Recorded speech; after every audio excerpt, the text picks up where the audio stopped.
Hello and welcome to our discussion panel about the game design and gameplay of Pathfinder Abomination Vaults. Currently, it's pre-campaign phase on Kickstarter. We're also on all social media, so make sure you follow us for any upcoming details. I'm your host, Francis, a game marketing director here at Become, a Quebec-based studio with people working from all over the world.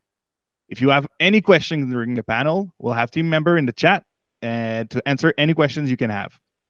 We'll also do a Q&A right afterwards on the PaizoCon Discord, so be sure to go there if you have something in mind. And today, I'm joined with Pierre and Wyatt.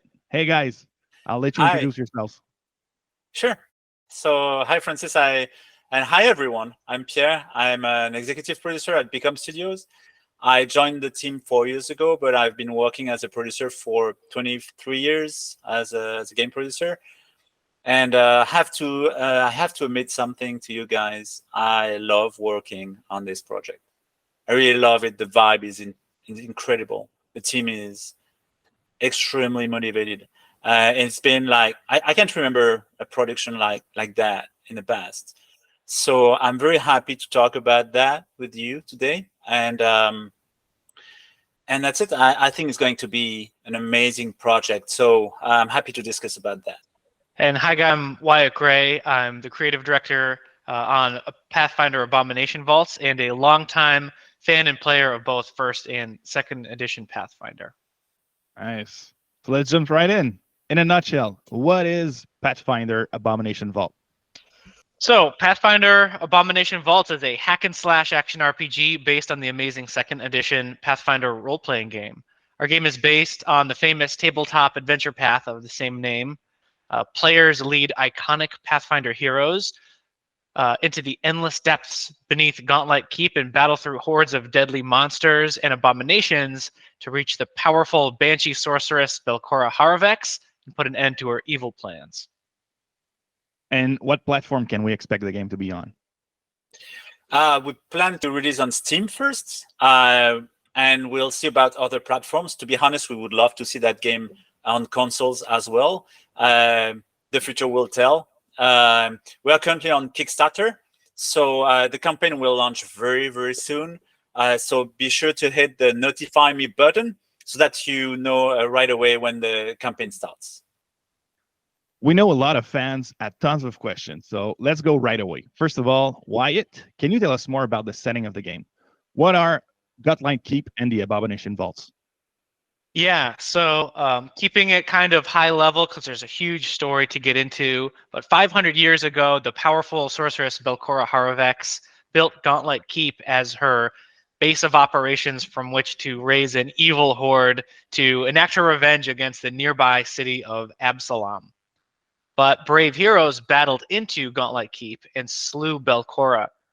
What the world didn't know is that Belcorra wasn't truly defeated, and that she was hiding a massive dungeon beneath Gauntlight Keep where her army of darkness was hidden away.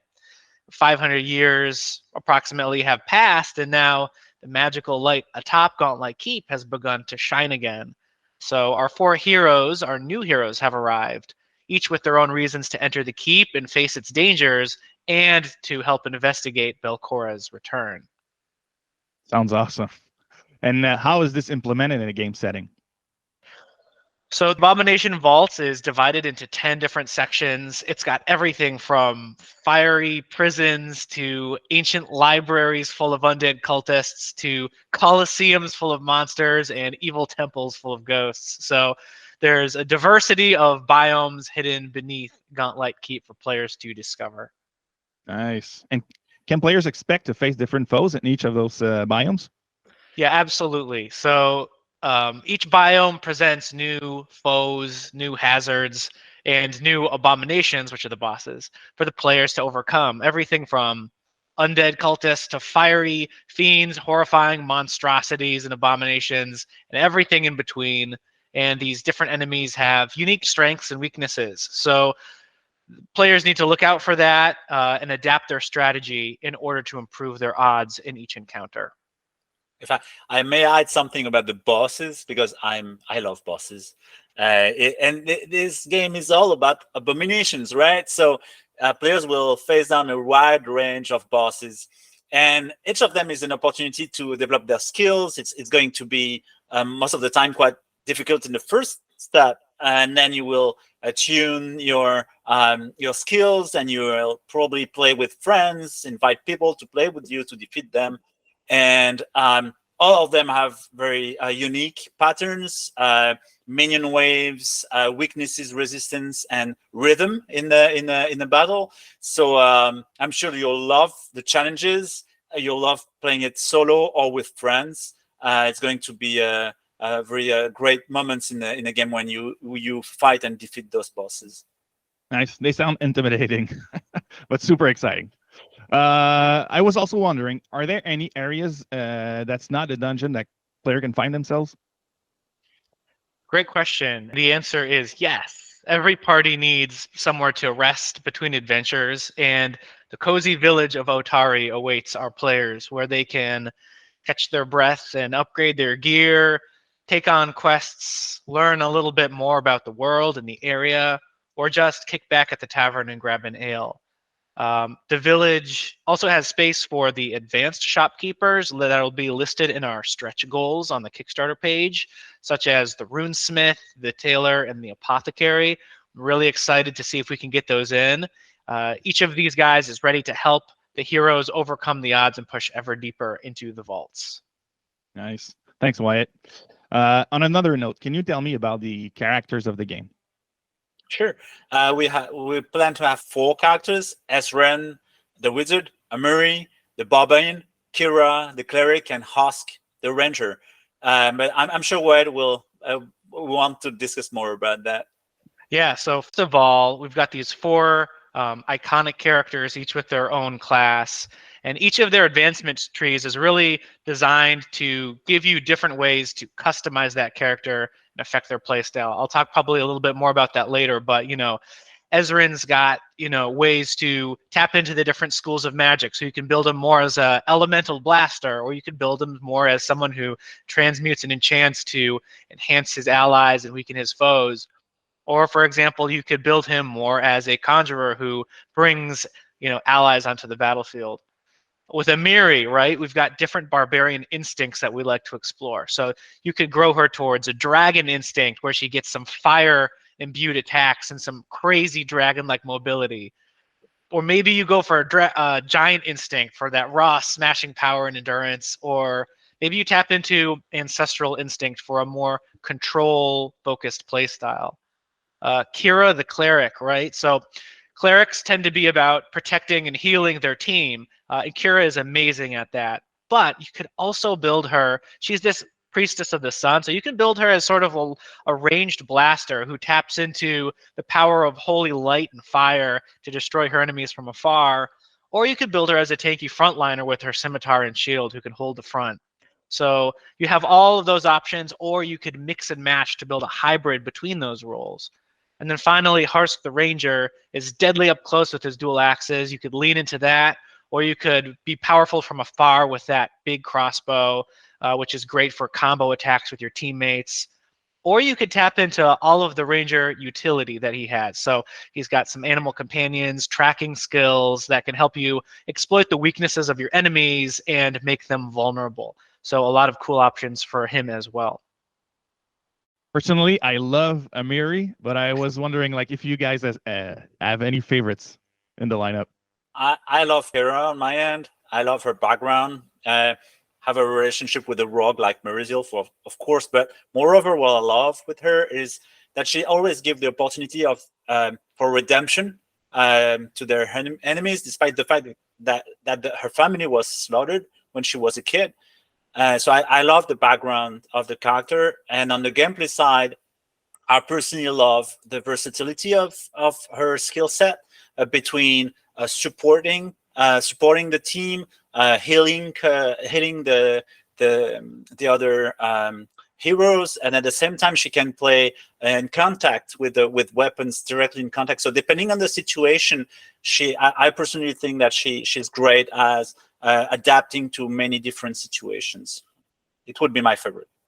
And for me, it would definitely be, I love playing wizards. So I'm really excited for Ezrin. He'll have a lot of ways to set up combo attacks with your teammates, and that's something that I am very excited for. Nice to hear.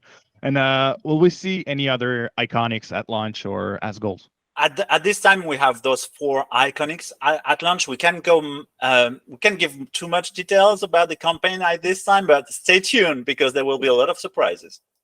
No worries, I put you on the I put you on the spot for that one. A little bit. Uh, That's fine. it's really cool to get to play the iconics, but will player be able to make their own characters? So what we do have is we have these 4 established characters in our game. We don't have a character creator because we really want to focus on these 4 iconics and their story, their reasons for coming here, their interactions. We want to be able to build all that, build their story, and give them a lot of richness and depth. So we can really tell a great story here. But within those characters, there's all that progression we talked about, all that ability to tailor and tune those characters to become the version of that character that you want them to be. Nice. Can't play to play each one of them. On another topic, what would you have to say about the moves and attacks player can expect in the game? So Abomination Vaults will give players an arsenal of powerful moves they can use to kind of strategically affect the battlefield. We really want to build battles where you need to think about which moves you want to use to achieve victory. And we want those moves to be inspired as much as possible by what's in 2nd edition Pathfinder. We want to pull things from the Barbarian class, the Ranger, the Cleric, the Wizard, look at those spells and abilities. And we'll also supplement that. If we see a cool opportunity for a move for Amiri where she can, pull enemies in with a vortex of wind from spinning her sword or something like that, we might go after some of those cool opportunities. We might rework some of the abilities to make sense in this format. But really the goal is to give players this toolbox of really cool things and create this sort of playground of destruction where players can find their own ways of achieving victory on the battlefield. I think fans will be really happy to hear it. One last question, Wyatt. Can you tell me a bit more about the replayability of the game? Yeah, so replayability is really important. On top of the fact that we have these 4 characters for players to try out, and all of that customization built within those characters, there's some more customization that will supplement that. So there's a lot just right there. But on top of that, we're looking at a new Game Plus feature that will allow players who have finished the campaign to start over from the beginning with their powered up characters, keep access to all the things they've unlocked, be able to play through the game again with all those powers at an increased level of difficulty. Nice. So I wanted to jump in the gameplay part of the game.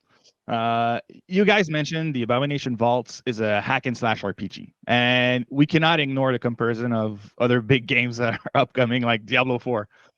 Could you elaborate a bit on how it compares to other action RPGs?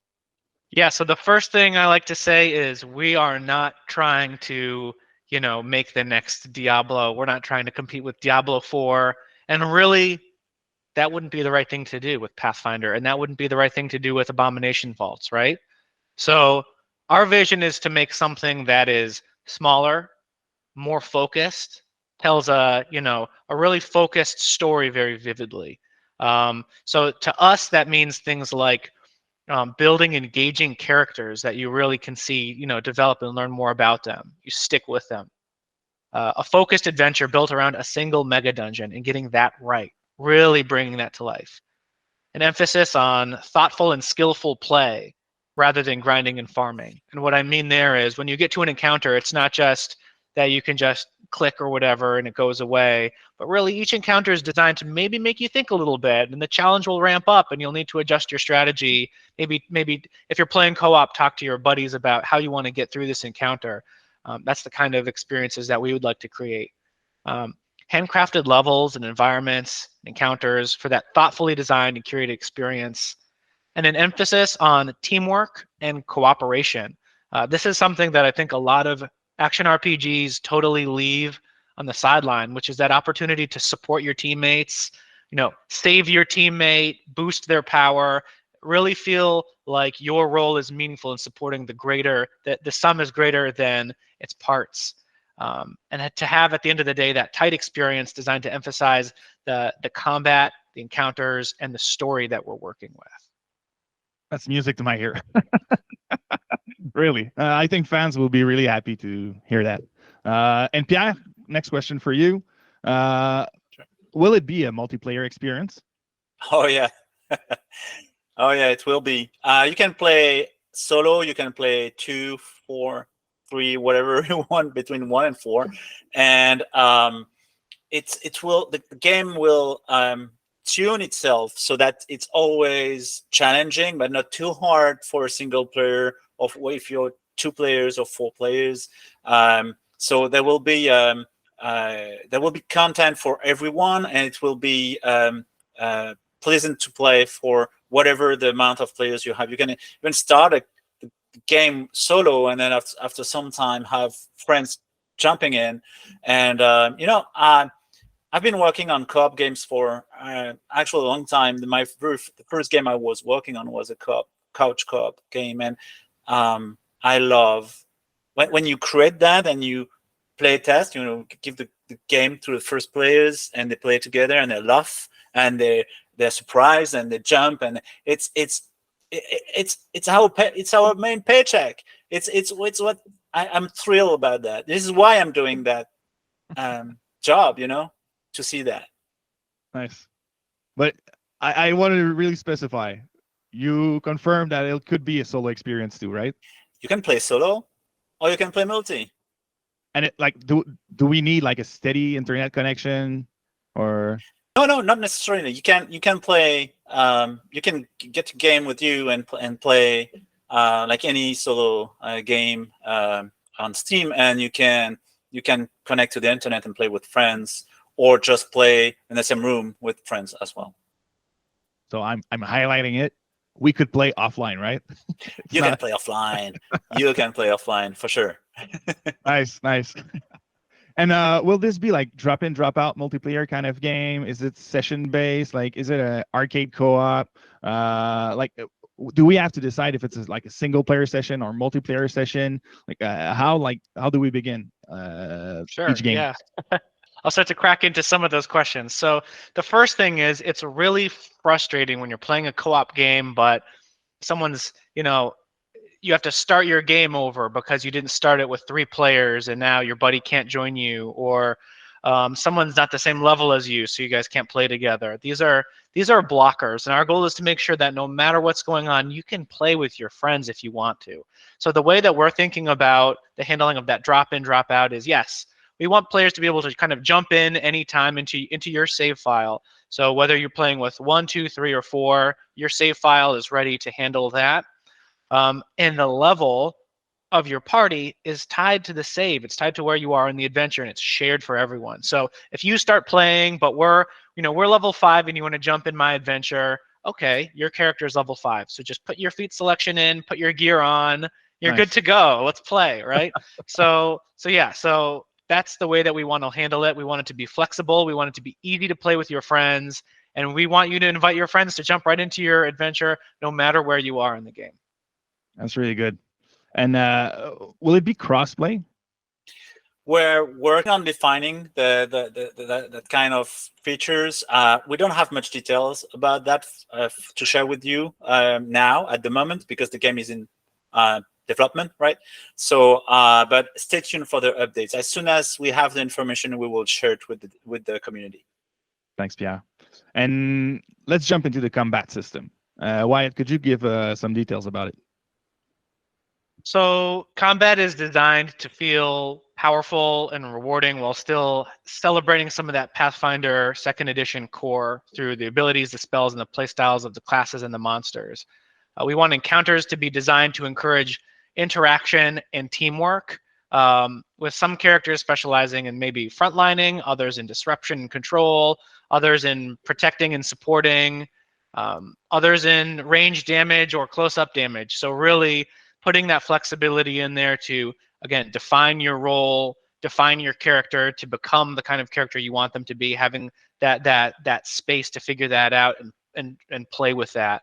And really to set up opportunities, if you're playing co-op specifically, to be more of that team player rather than being that lone wolf type of character. Nice. Pierre, anything to add on this?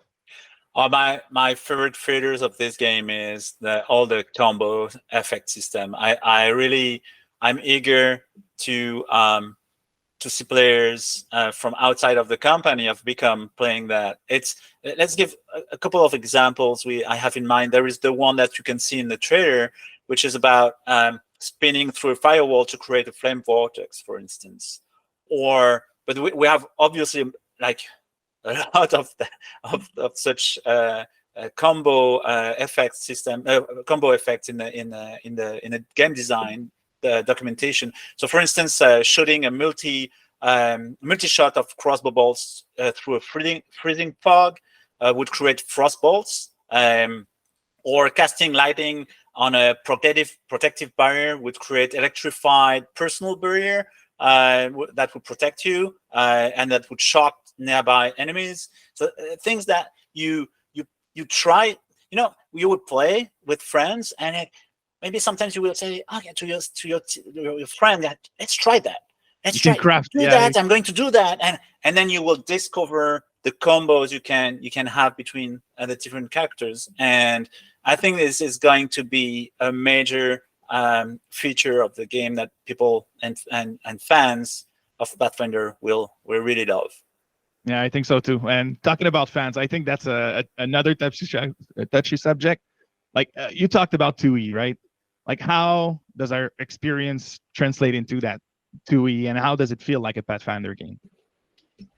So I see Pathfinder as divided into two halves. There's one half which is really about the story and the narrative. We're talking about the people, places, ancestries, spells, monsters, dungeons, heroes, villains, and gods that comprise the world. These are the types of things that if you were an inhabitant in this world, you would recognize those types of things, right? They're the trappings that make the world come alive. And our game is going to draw very heavily on all of that, certainly. Our goal is to immerse players, to bring the world of Golarion to life, bring people into the Abomination Vaults as much as possible. And the second half of Pathfinder is the rules that are there and are set up to allow players to interact with that world in a tabletop format. So things like armor class and hit points, 3 actions per turn, and rounds and initiative. And these are rules that facilitate interacting with this world in a tabletop format. For this category, our vision is to leverage the Pathfinder 2nd edition rule set wherever it can bring richness to the experience, and where it doesn't, we won't force it. So for example, we want to leverage as much as possible the existing designs for classes, the spells, the powers, for both the heroes and the monsters and the bosses. We want to take those things, we'll adjust them if needed to make sure it makes sense, of course, in hack and slash format. Not everything translates perfectly when you go into this real-time action sort of format. On top of that, there are some things that probably aren't going to make sense at all. It probably wouldn't be fun at all for a hack and slash, like, running out of spells and now you're a wizard who just has to swing his staff. Like, oh man, well, maybe that doesn't make as much sense. So those are the types of things that maybe we look at them and we go, well, okay, let's leave that on the shelf unless we figure something out. But other things like the armor class, damage dice for figuring out damage, stuff like that, we'll see how and what we can translate and capture. But again, if it's not fun or if it doesn't make sense, we're not going to force it in. In the end, those tabletop roots are going to feel clearly present, but in a way that fits the genre of the game that we're making to make sure it's really, really fun. Yeah, that's a good answer. Can you also talk about us for the gameplay loop? Sure. So first of all, as I mentioned, that drop in, drop out approach, right? So that means people can jump in, you've got your character select screen. It's either you, or if you have friends, you all pick your characters and you head into town. So now you're in the village of Otari, which is like your hub where you're getting ready to go into the dungeon. Get your quests, get your gear figured out, get your feats figured out. And then you'll be able to basically jump back into the dungeon where you left off, or pick that level that you want to go to. So you pull up that map, jump back in. You're going through the level, of course, traditional. Like, we want to break the game up into levels and sections so that you can get through in meaningful, digestible chunks. And we want to take those levels and divide them up into chapters. As the players are going through those levels, of course, they're going to be getting items. They'll be also potentially at certain points gaining levels. We want to give those levels at the end of, we want to award the levels to the party at the end of a level or at the end of chapter, so that everyone can go back to town and figure out their feats instead of feeling like you need to stop in the middle of the dungeon to do that type of stuff. So if you beat the level, you're back in town, you can figure out your stuff and get ready to jump back in on that next level. Or you can go straight to the next level if you want to. So that's pretty much it. It's pretty straightforward. We were making a dungeon crawler, right? So we don't want to overcomplicate it with daily rewards and 5-hour crafting timers, come back tomorrow or any of that junk. Just straight to the point. Fight, get treasure, power up, have fun with your friends, repeat, with quests and story developing alongside that the entire time. Yeah, that sounds fun, and I think it images really well what Pathfinder tabletop is. A lot of Pathfinder fans were also asking about character customization possibilities. I know we brushed it a bit earlier, but can we go a bit deeper in the details of what we could do?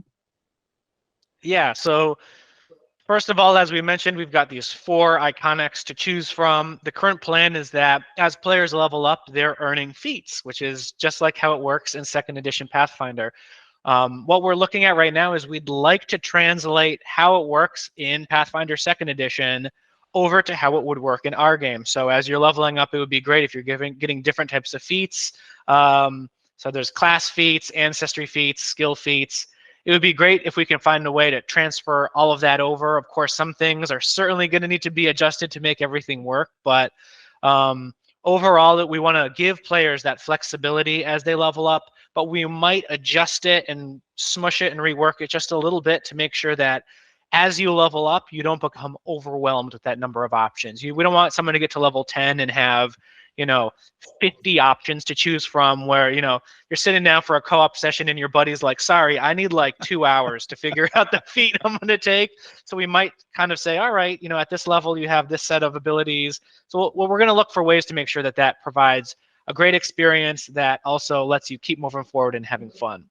And then on top of all of that, with the core progression of your character, there's more ways to customize that we'd like to do. So you can customize the equipment on your character and the items in the game that you'll be finding. Our vision is to try to balance those things against each other. So it's not just about getting the +1, then the +2, then the +3, where it's not interesting to just, it's like, yeah, I'm going to use the +2. I'm not going to use the +1. But, oh, that sword does fire damage, and this sword has an ice enchantment. And I'm going to think a little bit about which kind of damage and what kind of debuff I think would be really useful, thinking about my team composition, thinking about the enemies that I'll be facing or what I want to achieve on the battlefield with the powers I have. For example, what kind of weapons might I want to use? So setting that up as interesting choices that you're gaining as you go through. And then on top of that, there may be some deeper customization in town, going back to some of those advanced shopkeepers I talked about. So things like runesmithing and tailoring and cool stuff like that, that'll let you further customize your hero, all the types of things that we'd love to get in if we can. Nice. And what can we know a bit more about the roles and teamwork in the game? Yeah, so I touched upon that a little bit, and Piak talked about the combo moves, so that's definitely a big one. Love that. I think overall, the main thing is, how do we create encounters for the co-op specifically, where you really feel like you need to work as a team, where you really want someone to feel like they can be the protector, who, when someone's about to get hit with that deadly one-shot boss attack, you put the bubble on them, right? Or, that boss has impenetrable armor from the front, but if I can distract him, then you can get behind him and attack him in the back and deal damage. Or, oh my gosh, someone's being mind controlled. I'll jump across the battlefield and hit that caster who's mind controlling Amiri, so to break it and break that control over her so she regains. So it's all about, how do we set up these sort of awesome team moments? How do we create that feeling that the teamwork is important, it's valuable, and that's how you're going to get the biggest value, is when people really think about how they can support each other. That, to me, is really going to bring that co-op gameplay to life. Yeah, I really like this approach, and I think the players will too. I really want to talk about the intended style and artistic approach of the game. Sure. I can talk a little bit about that. So Abomination Vaults is a great book. It's a fantastic piece of art as itself. We have many concept arts. By the way, one of our artists has been working for this very one of the Pathfinder books, by the way. And what we want is to set the right tone for this game that will properly serve the story and the setting that is in the book. And also it's a game, right? We want to make a game that is fun to play. So one of the things that we're working on is to create contrast in the environment between the areas where we can play and the areas that are clearly backgrounds where we cannot go. And also by biomes, we want to set like two main colors that will dictate the overall mood of the levels and the biomes. And create that gloomy atmosphere that we want for each of the areas of the game. We will mix saturated colors and realistic decor that will create a very unique style. And we'll add also objects that are larger than life that will help convey the epic Pathfinder feeling that we want. So all of this will create, we believe, something that is going to be very interesting for the players. Yeah, I think atmosphere is like so important in a game. Like it sets a really great mood. What about VFX? So good visual effects are a huge part of making this type of game really feel amazing. Our goal is to bring the abilities of our heroes and abominations to life with great visual effects that reinforce the danger and excitement of combat. And to bring some of the awesome spells that we've been reading about and using in our Pathfinder campaigns, to be able to bring some of those to life and see them in their full glory is going to be really, really special. Nice. And how does that translate to the playable characters' visual design? We didn't want to reinvent the characters by themselves. I think that the designers were just great. So what we took the existing representation of them in the Pathfinder universe. What we focused on is, and we're continuing, we're still working on them, is to find a good balance between a realistic style and a more artistic approach, to find the sweet spot of that we want for this game. Not too cartoony, not too dark and realistic, just between. And I'm personally a big fan of like music and ambiance when I'm playing. And what can we expect in a game? Okay, so I've been working some years, like probably 7 years, on really gloomy atmosphere games, and the audio is essential. It's so important that the ambiances really talk, and it's part of the immersion, right? So it's very important that when we go in a place that the ambient audio reflects that. For instance, if you're in a place where you have you want to foreshadow something, the foreshadowing is the most important thing in ambient audio. So if imagine you have a boss that is nearby, you're going to hear that boss before, and you don't know exactly at what moment that boss is going to erupt and is going to hit you. So this is something that is very important for the emotions that you want to convey to the players. At the same time, the music is incredibly important. So balancing the moment where you have ambient and foreshadowing, and the music, the dynamic music as well, so that when you achieve something, the music, like when the challenge is bigger and bigger, then the music is more intense, and when you succeed something, then dynamically the music like writes itself, and then you have a climax, a sound climax with the music, the ambience at the same time. I think it's something that we want to put a lot of effort in, and it always pays off, especially in a very dark, gloomy atmosphere like the one we want for Abomination Vaults. Yeah, and we don't know all the details yet on the scope that we're going to be able to hit, but our wish is to have voiceover as much as possible in the game. We want our characters to really come to life through their voice. So as you're going through the dungeon, rather than having to stop and read text in the middle of a fight, right? We'd love for the characters to be able to banter with each other, react to what's going on the battlefield or what they see in front of them as they walk towards those giant stone doors, that they recognize something, and they could just say that, right? So our goal is to really bring everything to life with voice acting as much as we can. Nice.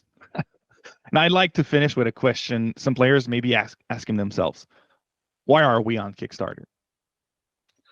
So the Kickstarter is an opportunity for us to see if the community is as excited and enthusiastic about this opportunity as we are. And this Kickstarter is just the beginning, because the community's pledges and support will help kickstart this game and make it the biggest game that it can be.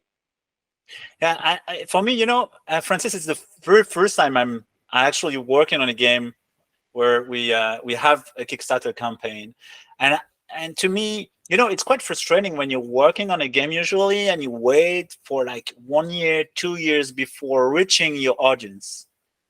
In this case, we can reach the audience right away, and we can expose our ideas, and we can discuss with the community, and then adapt our strategy alongside their feedbacks. I think it's great. It's a great vehicle so that we can build a bigger, a better game, a more meaningful one, and I think it will help make that game a success. Not only the fact that people will give money for the Kickstarter, but it's mainly because we want the community to be part of the creative process. It's something that we love doing at the moment, and I think it's going to make a really good game.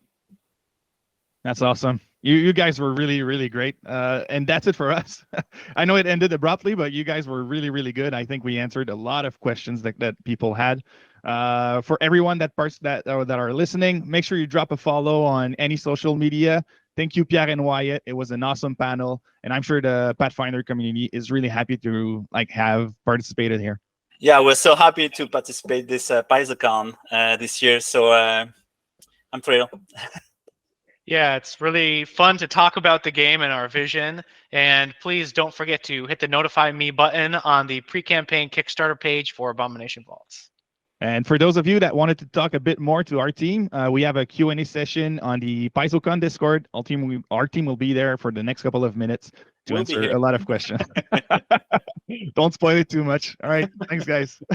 Bye-bye. Take care, everyone. See you.